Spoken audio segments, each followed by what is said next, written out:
Les Hommes sans peur, un film de 1941 d'Ivan Noé, qui signe également le scénario et les dialogues.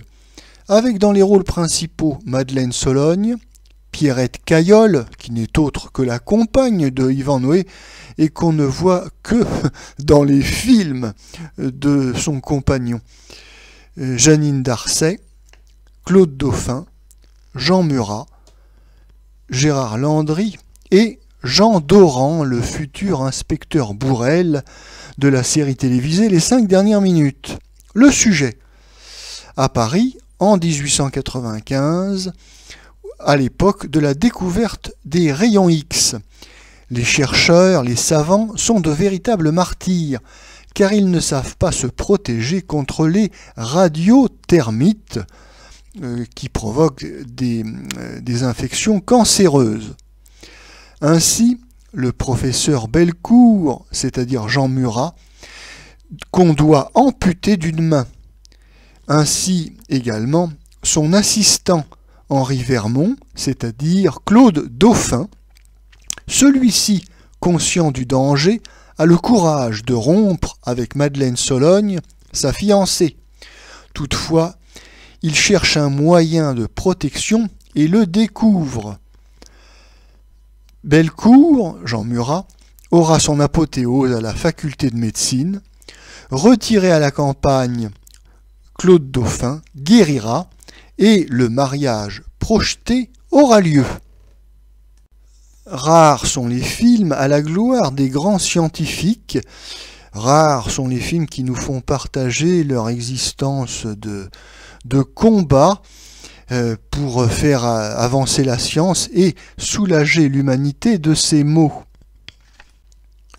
Et on peut le regretter car les aventures scientifiques qui mènent à de grandes découvertes, ma foi, sont tout aussi intéressantes pour le spectateur que les grandes épopées guerrières de généraux célèbres ou bien les grandes carrières de stars du music-hall ou les grands exploits de sportifs divers et variés.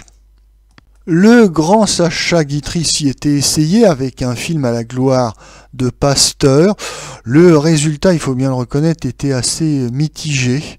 Malgré le sujet, ce film n'est pas un des meilleurs de Sacha Guitry. Après-guerre, il y aura de très bons films à la gloire de grands scientifiques. Il y aura notamment Dr Laennec en 1949 avec Pierre Blanchard et en 1951 Monsieur Fabre avec Pierre Freinet. Malheureusement, on ne peut pas en dire autant du film d'Ivan Noé, Les Hommes sans peur. Alors, les interprètes ne sont pas en cause. Claude Dauphin est comme très souvent très précis dans son jeu et très naturel, de même que Madeleine Sologne, est convaincante dans un rôle quand même assez mélodramatique, mais non, l'interprétation n'est pas en cause. Non, le problème, comme toujours dans les films d'Ivan Noé, eh bien, c'est Ivan Noé. Et oui, car il fait tout à la fois, Ivan Noé. Il est le scénariste, le dialoguiste, le réalisateur, et ma foi, il ne brille dans aucune de ses disciplines. Alors sa mise en scène est tout à la fois naïve et un petit peu sommaire, simpliste. On a l'impression en réalité que c'est un cinéaste amateur. Sa technique cinématographique se résume quasiment au plan fixe et sa narration des événements est très scolaire. Pour réveiller le spectateur et pour donner un peu de grandeur à son propos, Ivan Noé a mis dans son film de nombreux extraits musicaux de Wagner, Liszt, Beethoven, extraits d'ailleurs qu'on retrouve dans les actualités allemandes de l'époque, et c'est vrai que ces extraits sont particulièrement dynamiques et vivifiants.